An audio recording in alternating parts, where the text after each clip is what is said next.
Welcome to Grief is a Sneaky Bitch podcast. I'm your host, Lisa Kefauver. Here. Welcome, Peter Levine, to Grief is a Sneaky Bitch podcast. I've been looking forward to this for a long time. Thanks so much for joining me. Yeah.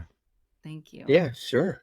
Yeah. So I want you all off there where he was just about to dive into one of my favorite topics, which is sort of like the cultural impact of our grief illiteracy. But I'm going to save that for a minute. And I wanted to invite you to answer the question I ask every guest over these past 5 seasons, helping people start to uncover where their early grief beliefs, that's what I call them, the things that we believe about grief, came from. And for most of us, it came from an early loss in our childhoods, one that we witnessed, and then the behaviors, implicit or explicit, of the adults around us. And I know from reading your really powerful memoir, you all, I'm going to drop a link in the show notes, An Autobiography of Trauma, A Healing Journey. I know a little bit about an early loss that you witnessed, your dad's sister. Can you tell us a little bit about that loss and what you think you learned about what grief should or shouldn't look like from the way your parents responded? I haven't thought about that for a while, actually. Yeah. When my aunt, my father's sister, died, it was the first time I saw a tear in his eye. Yeah. And then my mother said, "Morris, tears won't bring her back." Oh my God, it was like getting stabbed. Yeah. And then later, when another aunt died, I was very close to her. And I ran into the bathroom and locked the door so I could cry, so my mother couldn't see me. And I think we all have, I don't know if it's the same, but some place when we started to feel our grief and somebody or something just stopped it, and it doesn't go away. Yeah. Like you say in your podcast, grief is a sneaky bitch. It just stays there and it grabs you when you're least expecting it. And I think there were 2 sins. I was saying, in Western culture, I call it corrosive positivism. We're not supposed to be down. We're supposed to get over it. We're supposed to go out and do things or meet new people, things like that. And I think there are 2 primary sins in Western culture. One is amnesia. We forget. Yeah. But it's still there. Yeah. And the other one is anesthesia, of numbness. And that's something that's shut down in the body that prevents us from feeling. Yeah, absolutely. That reminds me of some of like Francis Weller's, I feel like, speaks a little bit about that. And and to your point about what you learned, it was one sentence your mom said, right? Yeah. Like the power of what we learn, particularly when we're young, right, by the adults in our life, can be either a sentence of omission, right? It could be she didn't say, right? And also maybe one single sentence can really change the trajectory of what we believe is okay. Yeah. Or not even a sentence. I think, what if my mother had been, freer in herself, she would have come up and just hugged me and said, "I'm sorry. I'm sorry that she died." Yeah, right.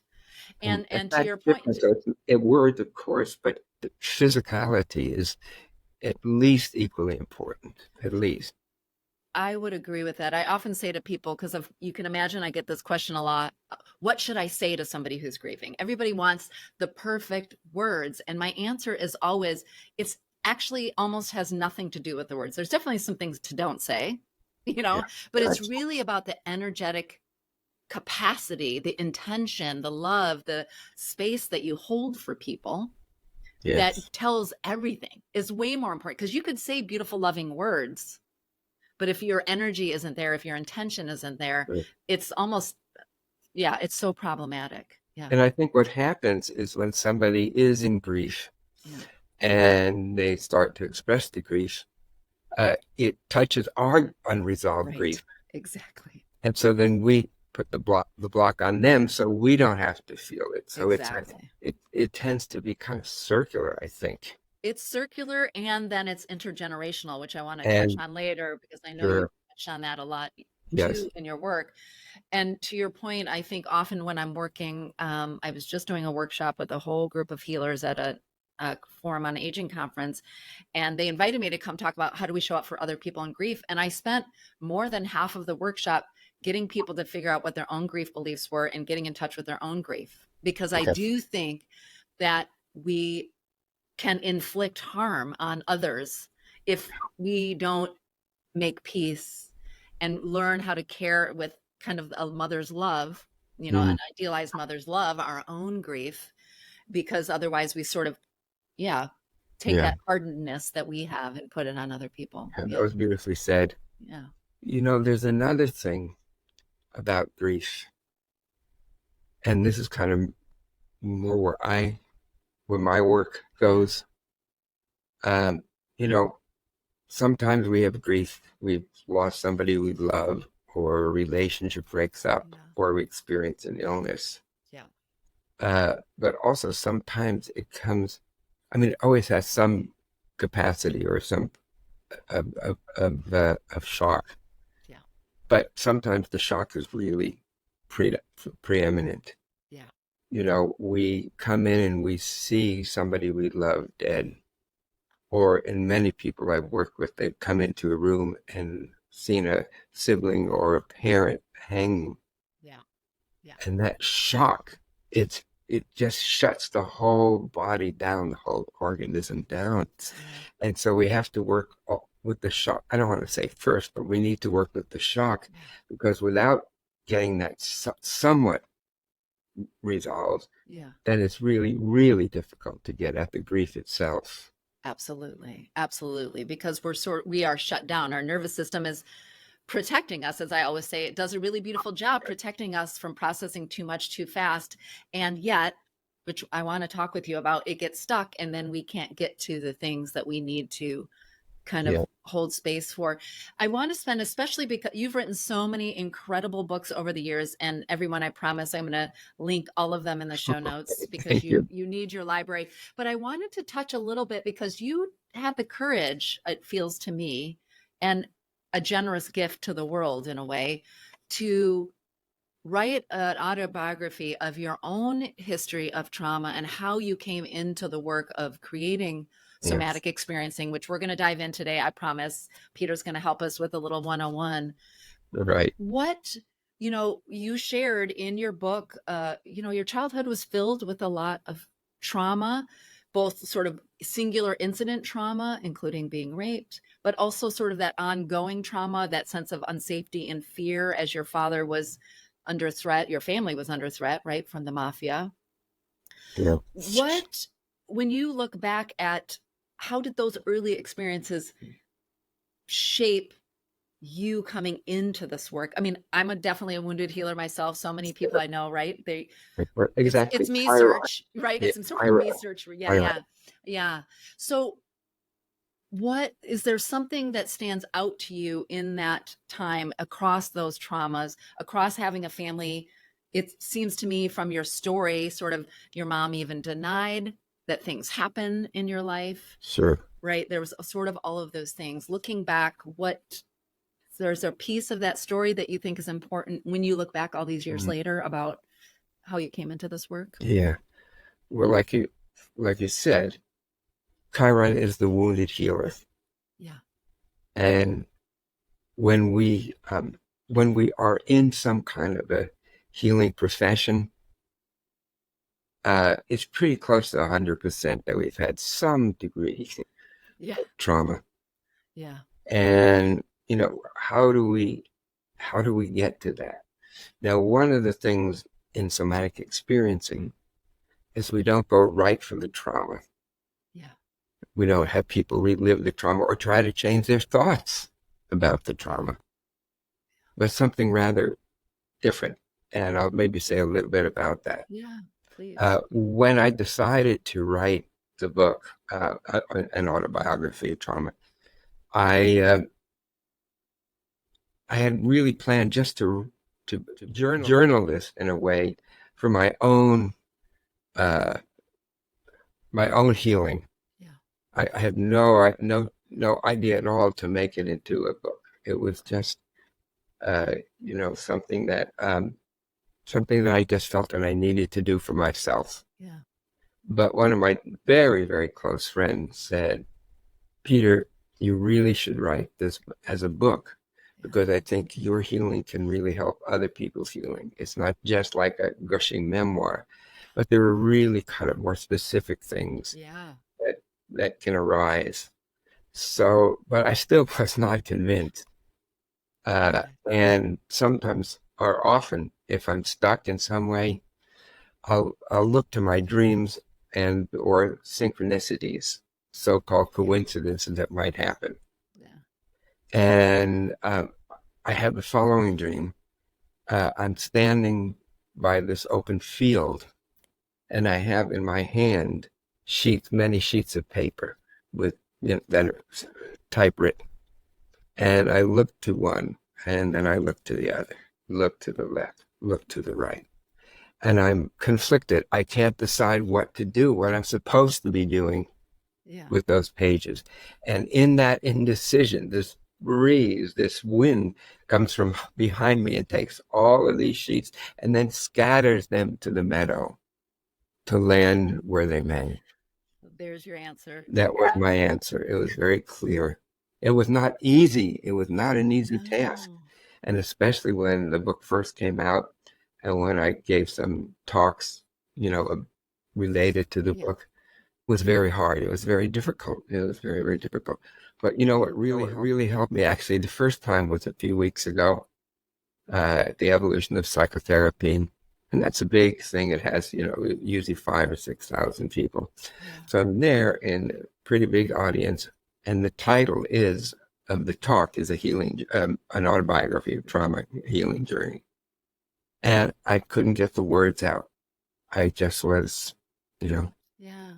But I remembered some of the wonderful things that my friends, my colleagues, and other people have written about the book and written about me. Yeah. I really felt them by my side, at my back. So beautiful. And yes, and I was so moved. I was so moved. Tears came when I spoke. And, I wanted to be able to welcome them, but I also didn't want to break down too much.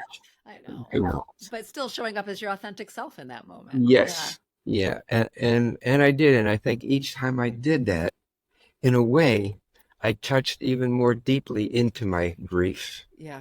And, when people talk about the stages of grief and then you go through the stages and you're done with the grief, I've never heard something so, I don't want to say stupid, but it just, it doesn't work. It isn't. No, it doesn't work that way. No, it doesn't work that way at all. Believe me, we talk about that all the time on this show. Yeah. Okay. Good. Yeah. You mentioned, thank you for sharing that. First of all, again, just thank you for being I'm going to join your colleagues and saying thank you for being vulnerable, for gifting us your story. Because I think the more of us, especially in the healing community, do that, the more we make possible for other people to turn inward to their own. That's right. I think is a really true thing. But also you mentioned the sort of synchronicity, or in your case, the dream that happened where, the page is blue and then you were like, well, there's my answer. But as I read your book, you talk over and over again about dreams playing a kind of pivotal role in your life. You have spent many a dream and conversation with Albert Einstein. I mean, you invite some smart people to your dreams. That's right. Yeah. Party. What have you learned about dreams for you, or what might we all want to think about our dreams, or how have dreams served you, do you think? Yeah. I think what I needed to do was to cultivate a relationship with my dreams. It's very easy, wake up and you have a dream, and you kind of go back to semi-sleep. And then when you wake up, you have no memory of the dream at all. Or sometimes parts come during the day. But so one of the things that I really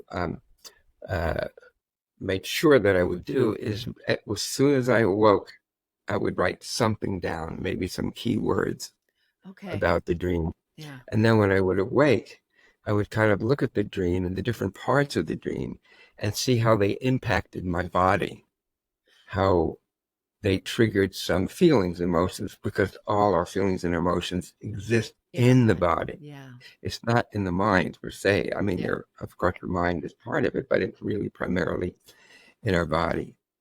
And if I think about some of the most important dreams in writing, but first there was that dream, of Yes. course. Yeah. Um, But your history of but dreams go way back as I read your autobiography. oh Yeah. yeah. I'm gifted by dreams. I think we're all gifted by dreams. Yeah. But if we really make the intention of opening to our dreams, then they're likely to come. This is not exactly true, but this is one way I kind of look at it. Yeah. The dreams, of course, come from the unconscious or even the collective unconscious. Yeah. They just do. But you have to cultivate a relationship I with love the that. dream. I love that notion. Yeah. Yeah, because if you don't do that, the dream world, the unconscious says, forget it. This guy's not really listening to us. Yeah. I mean, something like that, right? Yeah, exactly. Yeah. Yeah. And so you have to take the dream seriously. Yeah. And it's a serious thing, and it can really shape our lives. Lisa, I think about one of the important dreams that happened when I was I was developing somatic experiencing, and in this dream, I'll get back to Einstein. Yeah. Yeah. No, you're good. You wherever Okay. you want to go. I just meant the dreams being an Yeah, important part. Yeah. Yeah. so anyhow, in this dream, um, I had met this man in a black robe with a velvet or a purple sash going up from his knees all the way down to his Wow. feet. Yeah. And I recognized him as some kind of a teacher, some kind of a lama, probably. Yeah. Yeah. And so in the dream, he hands me this box. It's a wooden box with a metal sash over our middle uh, belt over it. Okay. And he hands me in the dream, he hands me the box. And he doesn't tell me what to do with it, but somehow I know that I'm supposed to go through this door that's on the other side of the room. And I open the door, and it opens to another room. And in that room, there is a safe. And I understand that what I'm supposed to be doing is putting this box in that safe and then locking the safe. And at first, when I woke, sometimes I thought that is really a stupid dream. So I said, "Oh no, I don't think it is so stupid." Yeah. And I realized that, in a way, somatic experiencing is built on perennial wisdom of something that's come up in different parts of the world at different times, and that my job was to keep it safe by putting it into a form that would be acceptable in Western medicine and Western science. Yeah. And that was, in a way, keeping this perennial knowledge alive. And again, that was so clear. And it's really almost now, when I've written the book, that I'm willing to talk about some of these very non-linear things that have happened in my life that have been important. So you asked me the question about the dream with Einstein. When I was working on my doctoral dissertation, and this was in the early 70s, I was also working on my doctoral dissertation and developing the basic clinical aspect of somatic experiencing. And it was quite a load. And so at the end of the day, I would often go to my favorite restaurant called the Beggar's Banquet in Berkeley on San Pablo Avenue. And they always greeted me by name. And the waitresses were very inviting. And so I would sit down. Usually I would start by ordering a bowl of soup. along with some French bread that was, it's like crispy on the outside and warm and kind of moist on the The treat inside. at the end of a long day. Yeah. Exactly. Yeah. Exactly. So one of these days I was sitting there and all of a sudden I saw this shadow off to my left. And I looked and there was this man with really wild hair and a jacket that was like 3 sizes too big, so it was all crumpled up. And he didn't ask for an invitation, as I recall, in this waking dream. Yeah. That he sat down, and I recognized this was an image of Albert Einstein. Now, of course, the science part of me knew Yeah. that this was something that's called, oh gosh, what do they call it? Active imagination, Yeah. something that Jung talked about, Yeah. and that this wasn't real. I mean, it felt like real, but that's what those kind of images feel like. They're Yeah. in a way eidetic, they're lifelike. And so we started a conversation that lasted for a year. And I would ask him questions.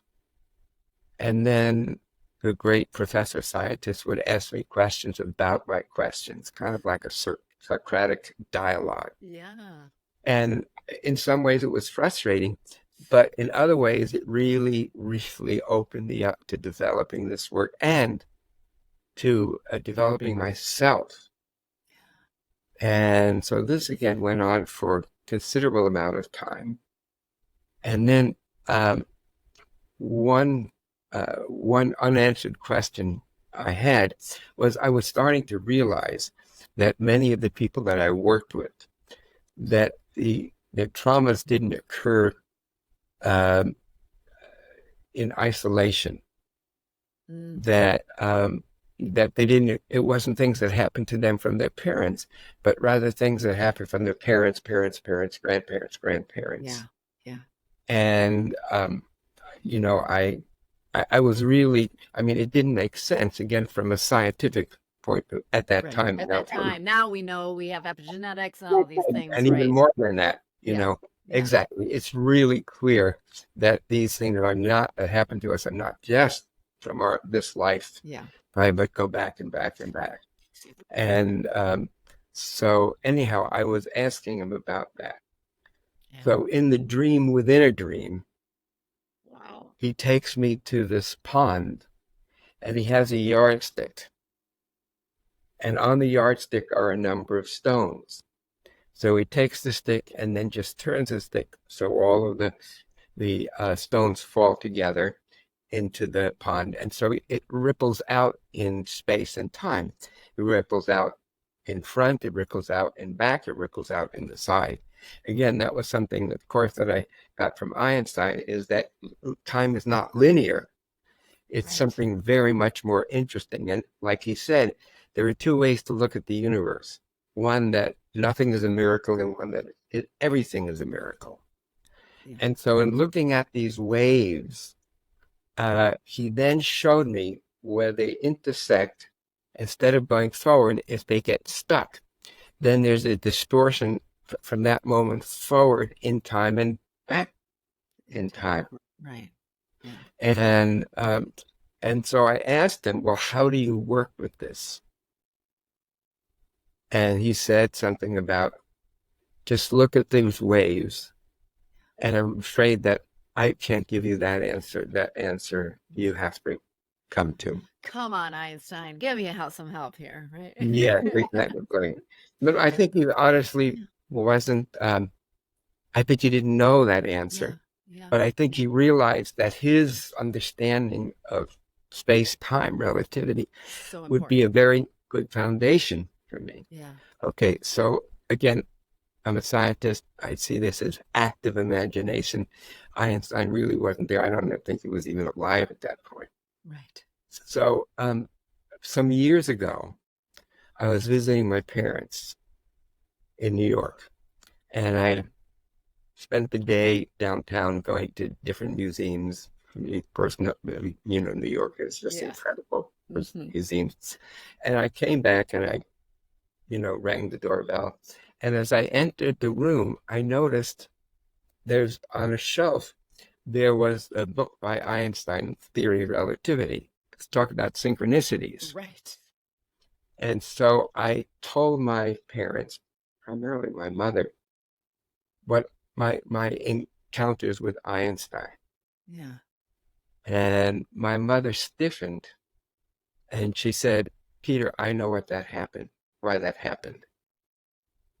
And what? What is she talking about?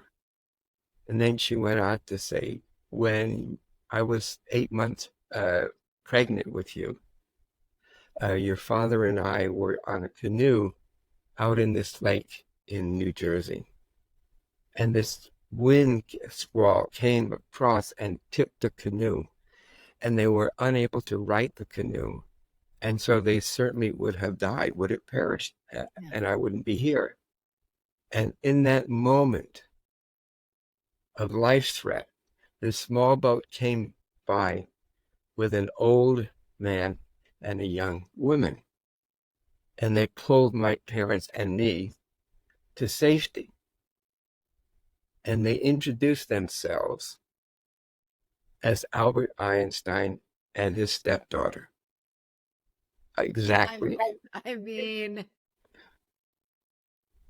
Peter, this is a movie, by the way, just saying. I think that's a possibility. Yeah. Yeah. But, and again, it's like,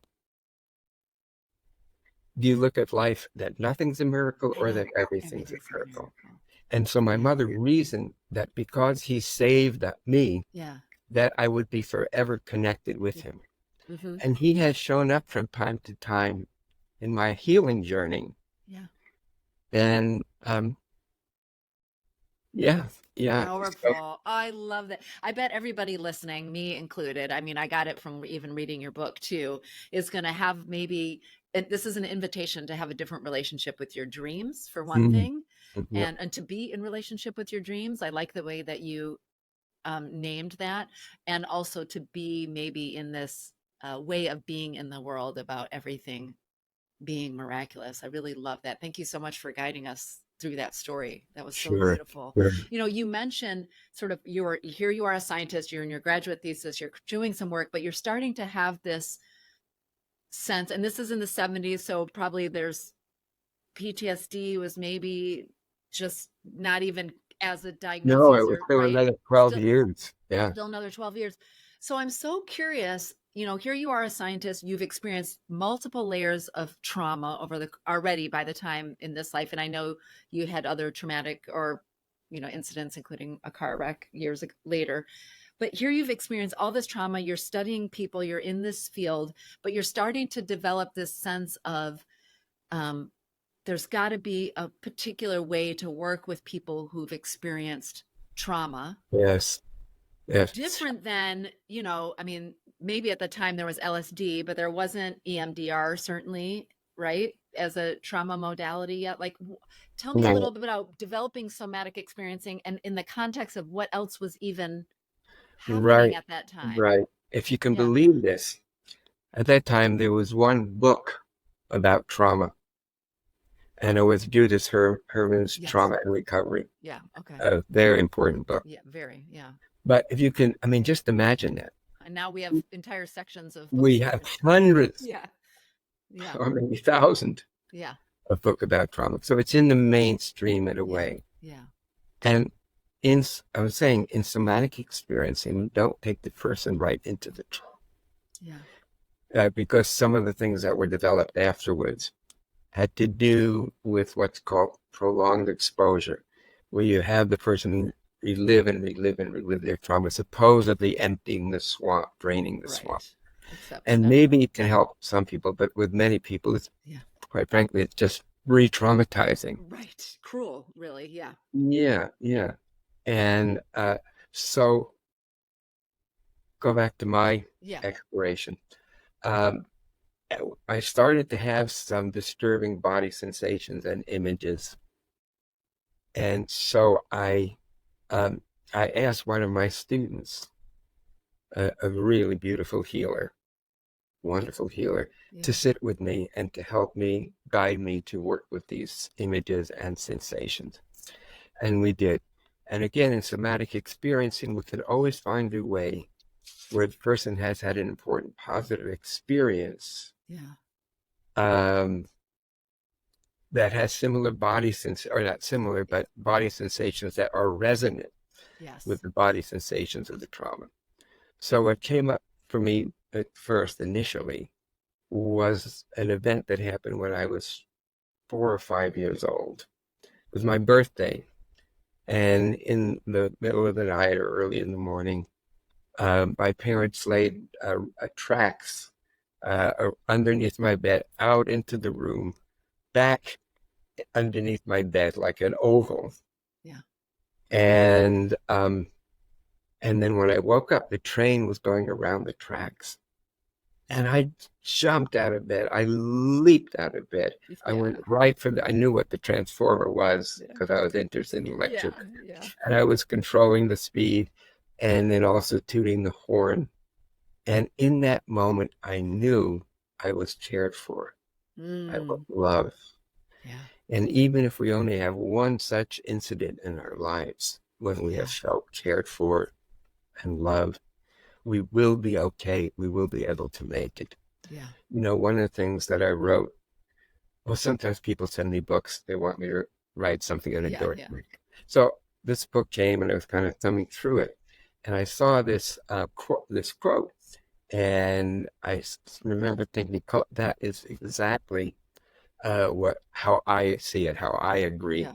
Yeah.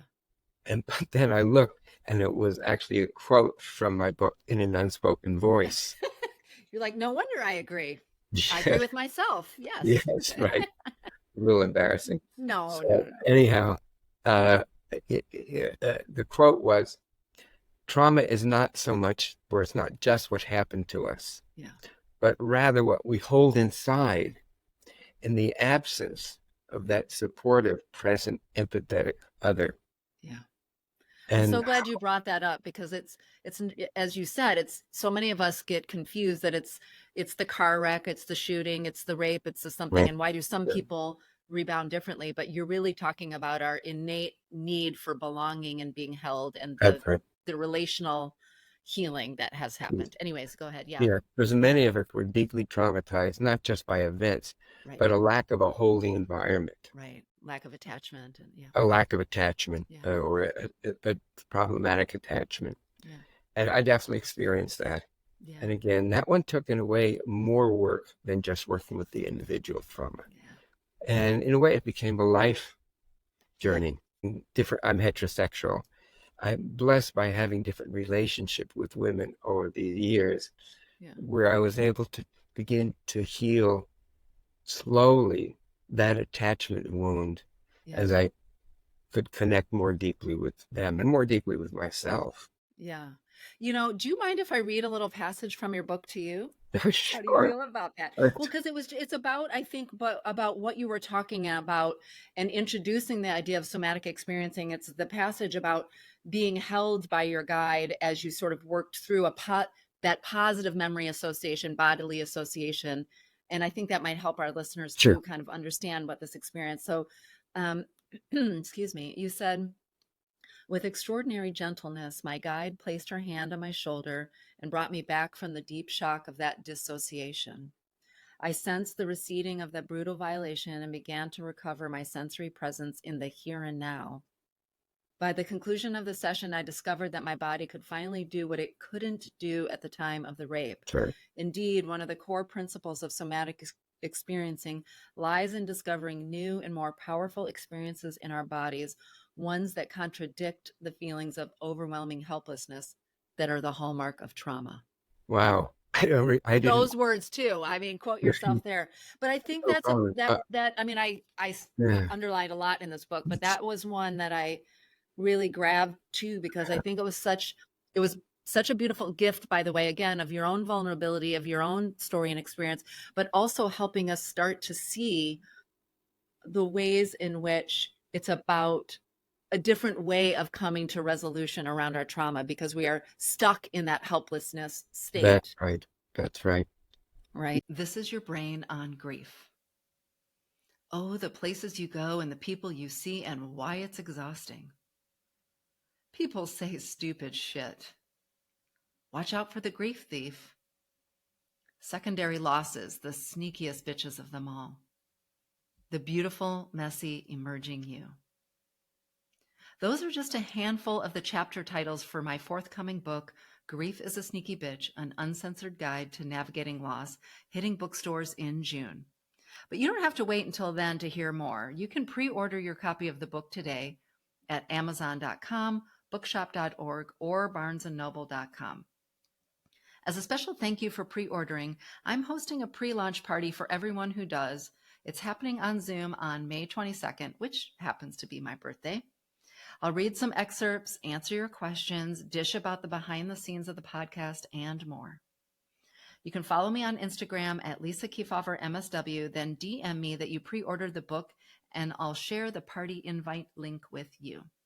If you're not into that whole social media thing, don't worry about it. You can just drop me a note to info@lisakefauver.com.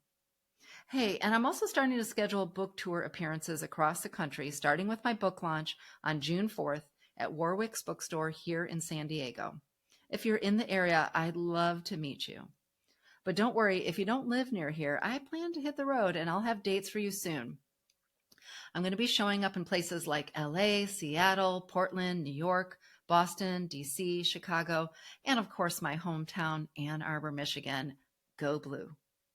If you want to keep up to date on where I'll be showing up, don't forget to sign up for my not so regular newsletter at lisakefauver.com/newsletter. I can't wait to meet you, both at the pre-launch party and in your city while on tour, to thank you so much for supporting the show and the book, and really just to take some time to celebrate life together. You know, Yeah. Sigmund Freud, before he went off on this edible stuff, he actually said one of the best definitions of trauma, and this was in 1914, 1916, around that time. Well, before there was even Judith Herman's work, right? Yeah. Right. Exactly, around the turn of that other century. And he said that trauma is a breach in the protective barrier against stimulation, leading to feelings of overwhelming helplessness. I would only add to that, trauma is a breach in the protective barrier against overstimulation, leading to feelings of overwhelming helplessness. And many people, there are many different types of trauma, and we experience, and it's none that is more appropriate than another or more valuable. Yeah. We don't need to. I always say that about grief. Like, people are grief thieves. Sometimes they want to compare, is your grief worse than others? And to your point, what you're saying is it's so important to name that there are different sources of trauma, but there's no value in rank ordering. That's right. And that's one of the things I've learned in working with people for over 50 years. Is that it's more than anything, trauma is a breach in the capacity to be in the here and now. And the gift of healing trauma is to be more present, to be more in the here and now. And to be able to take Einstein's words, which is to be able to be in the here and now, means to be able to look around and recognize everything as a miracle. Yeah, like you wrote, or I wrote and you read, that we to complete a situation, to do the things our body wanted to do, but it couldn't do then. When I would get home from school, I would go across the street and climb this right orange fence, go down and run through the bushes, because there was a track below, a running track. And I would start to run, and I could feel, and my guide said, yes, just feel that in your legs. And I could feel that movement, that sense of power, that sense of mastery of my body. And but one day I was climbing over the fence, and there was a group of kids. They obviously were like thugs. They were smoking cigarettes, and they had these Marlon Brando hats. Yeah. Yeah. And I knew something was wrong. I didn't know what it was. But then as I went down into the bushes, they grabbed me Yeah. and violently threw me to the ground and raped me. And the reason they did that, as I later Yeah. pieced together, is they wanted my parents to know that their life would be threatened if they ever testified against Johnny Dio, Yeah. Yeah. the mafia don. Yeah. And but I never told my parents about that. Yeah. I was too filled with shame. I think in a way, I didn't even tell myself about it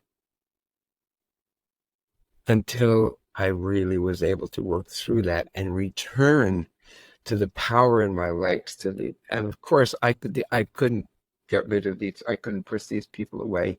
I mean, they were, way stronger Bigger. Yeah. and bigger, and there were several of them, not just me. Yeah. And so as I say, and what many people, well, maybe most people with trauma, we deal with that by dissociating. Yeah. Yeah. We separate from it, maybe not completely, but parts of it are now disconnected from other parts of it. Yeah. And so in that session, when I could feel again the power in my body, the power in my legs, I came to peace with that. I came to peace with myself and felt deep waves of self-compassion and compassion for others. Yeah. Yeah. And I was honored that I could, like in the dream, be able to keep this in safekeeping and to teach people. Because initially, this was a lot of weight on my shoulders because I knew I had to get this work out. Yeah. And it was quite a burden. Yeah. The story of Johnny Appleseed, who planted apples all across the country by planting seeds. That's what I was doing with, about Yeah. this way of working with somatic experiencing. But it was a big burden. It was. Yeah. But it's not now because I have 50 wonderful, incredible teachers Yeah. You teaching in trained so 44 countries. They've worked now with probably about 60, 70,000 people who are traumatized.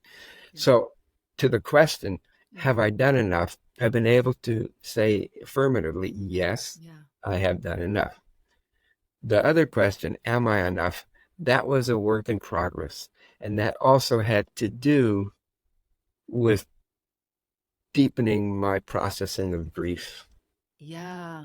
I want to dive into that. Thank you. First of all, thank you for allowing us to hear that and to sharing that story and to being vulnerable. I appreciate that. I've shared on the show before. I'm also a rape survivor, and I recognize that piece, you talked about that dissociation that most of us experience. And I'm just curious on your thoughts before we I want to talk a little bit about grief, trauma, and somatic experiencing and the relationship there.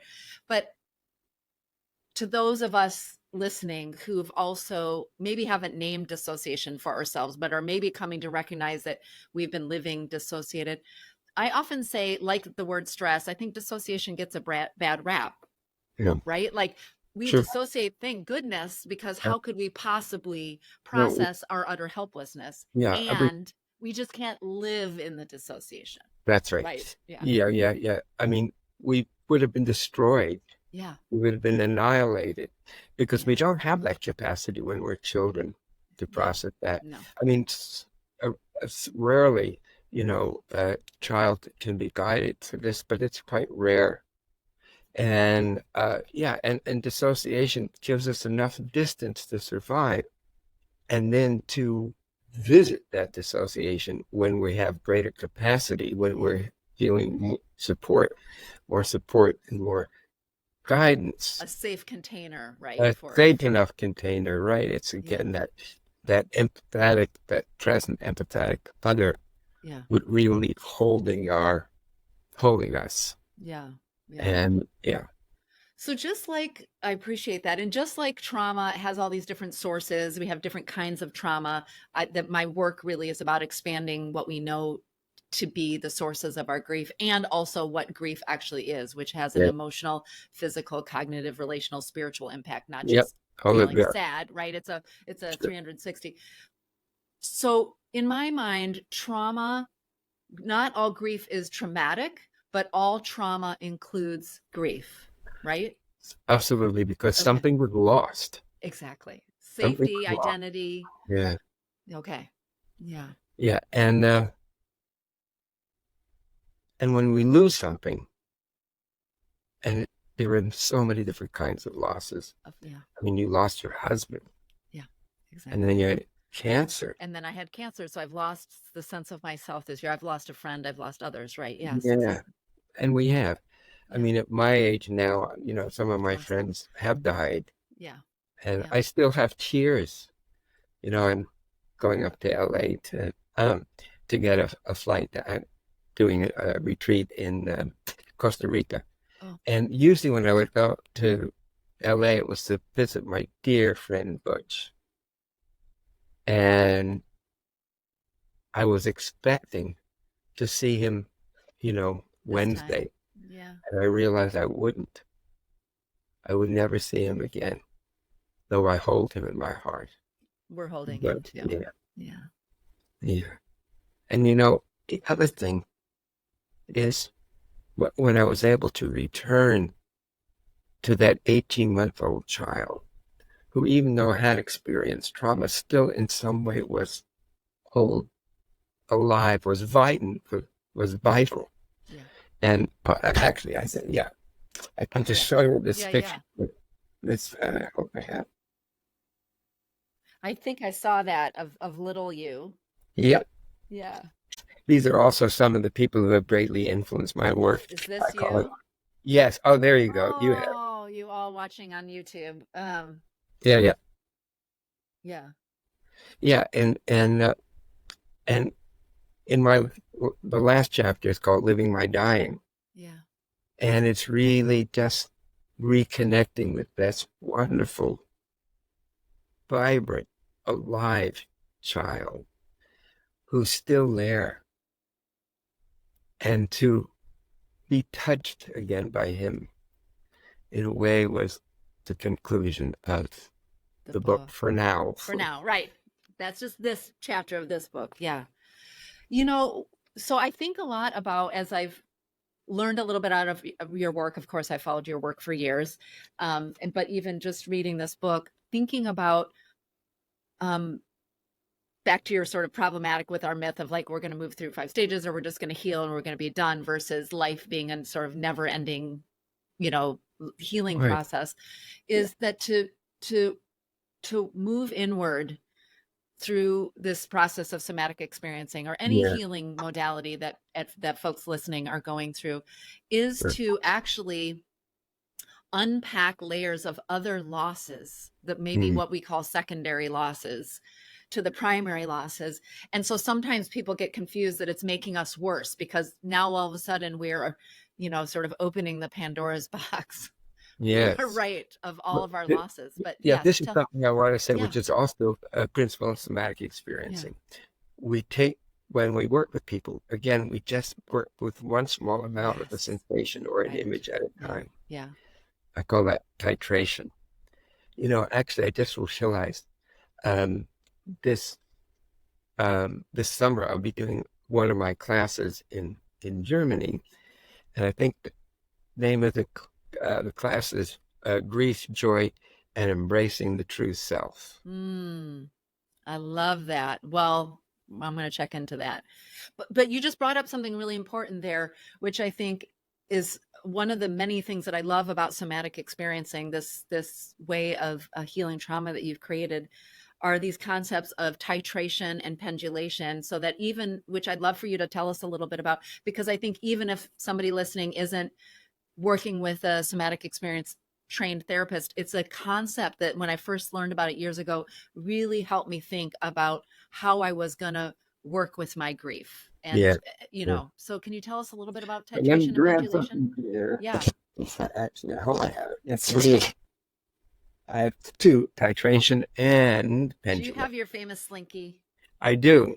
All right. There's a real It's the old kind. Old school. Hmm. Yeah, yeah. Yeah. When I was probably about 3 years old, 3 or 4 years old, I would just make them go down steps. I was just Right. enamored.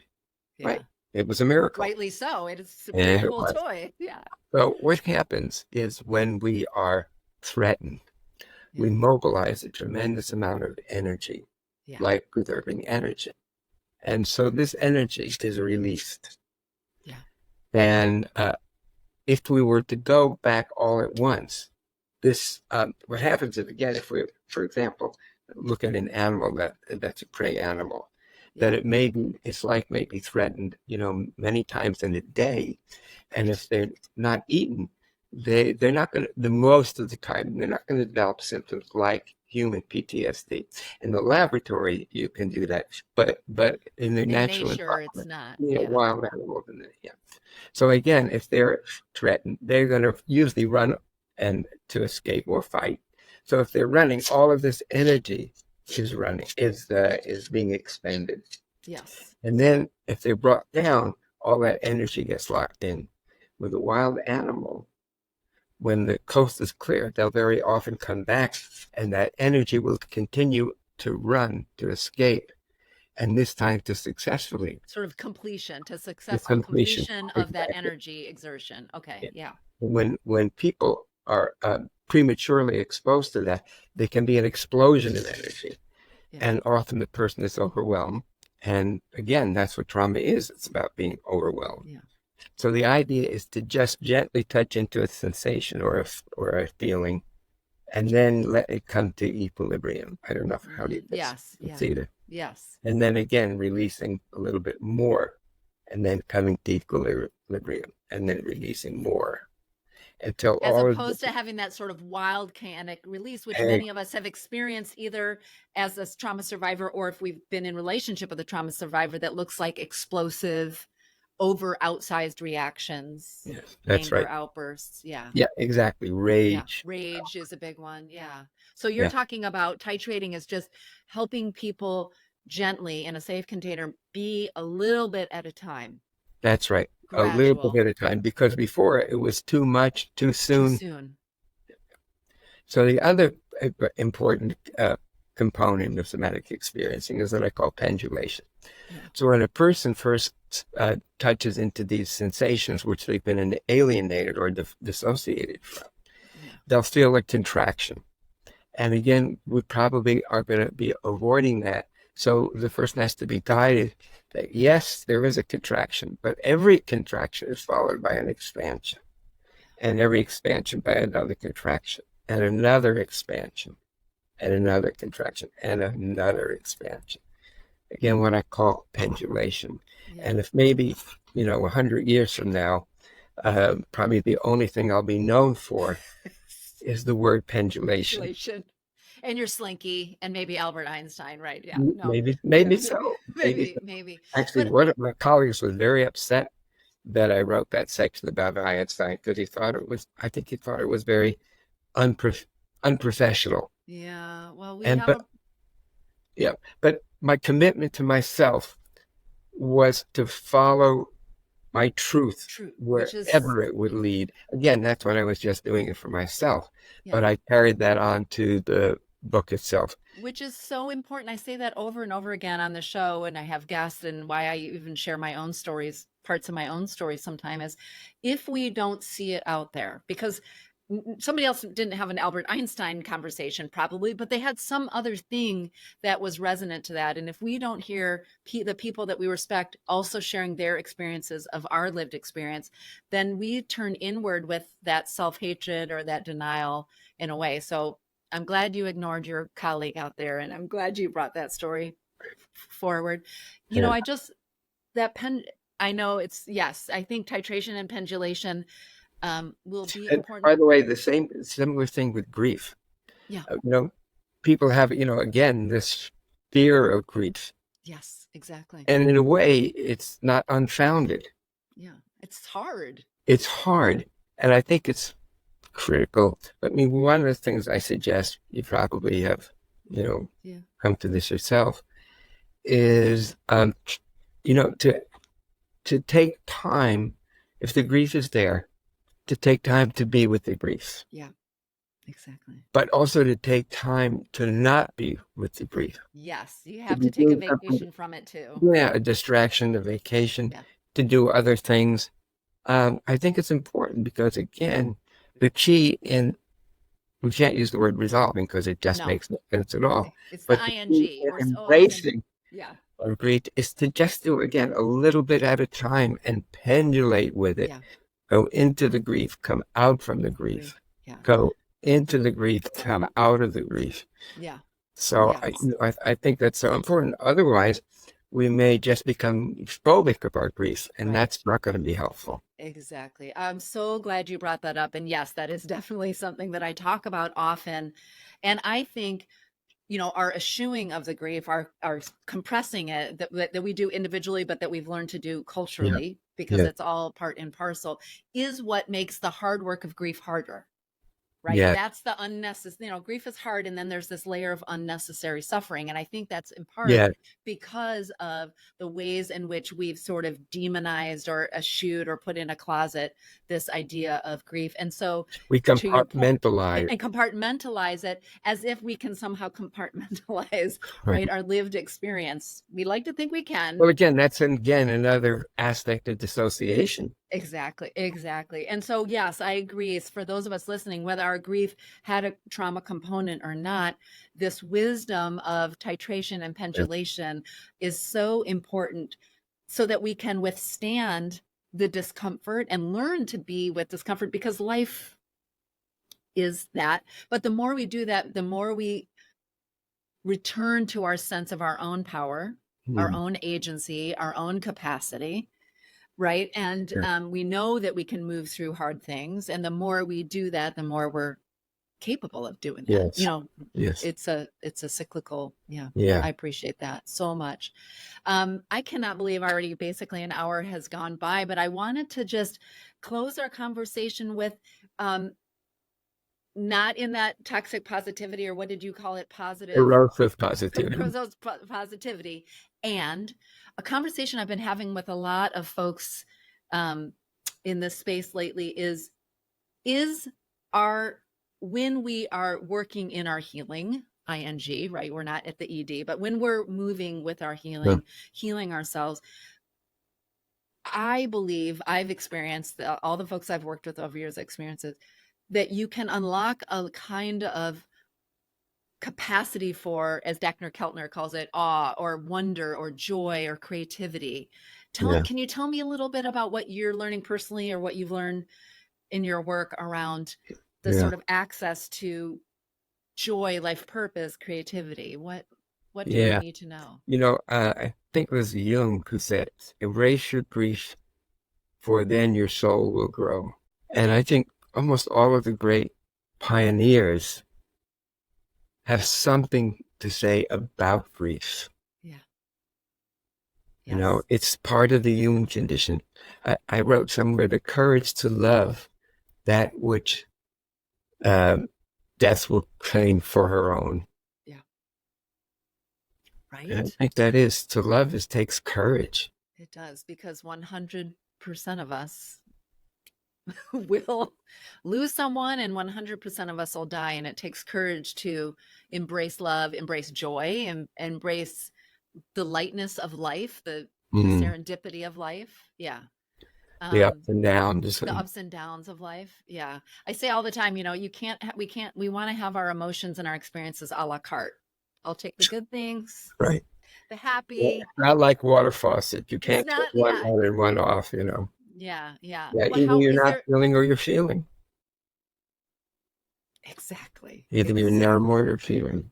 Yeah. Yeah. Is there a joy that is coming to you as because now you're out, you've put this book out in the world, you're going on shows like mine, thank you very much, and talking about it. Is there any kind of release of joy in the my God, yes. of this? I mean, again, that 18-month-old child, you could see his joy. Yeah. Everything is like new and wonderful and wondrous. And you're sort of embodying that. And exactly, version of you again. embodying that. Yeah. And I mean, in a sense, that was what the whole book was about, is me embodying my joy. I used to see one of the things that I think one of the people wrote. I know you had so many amazing. And really, no kidding. I mean, Yes, Mate and Bessel van der Kolk, and right. so Jack many folks. Kornfield, Alanis Morissette, all of them. I know, I saw that.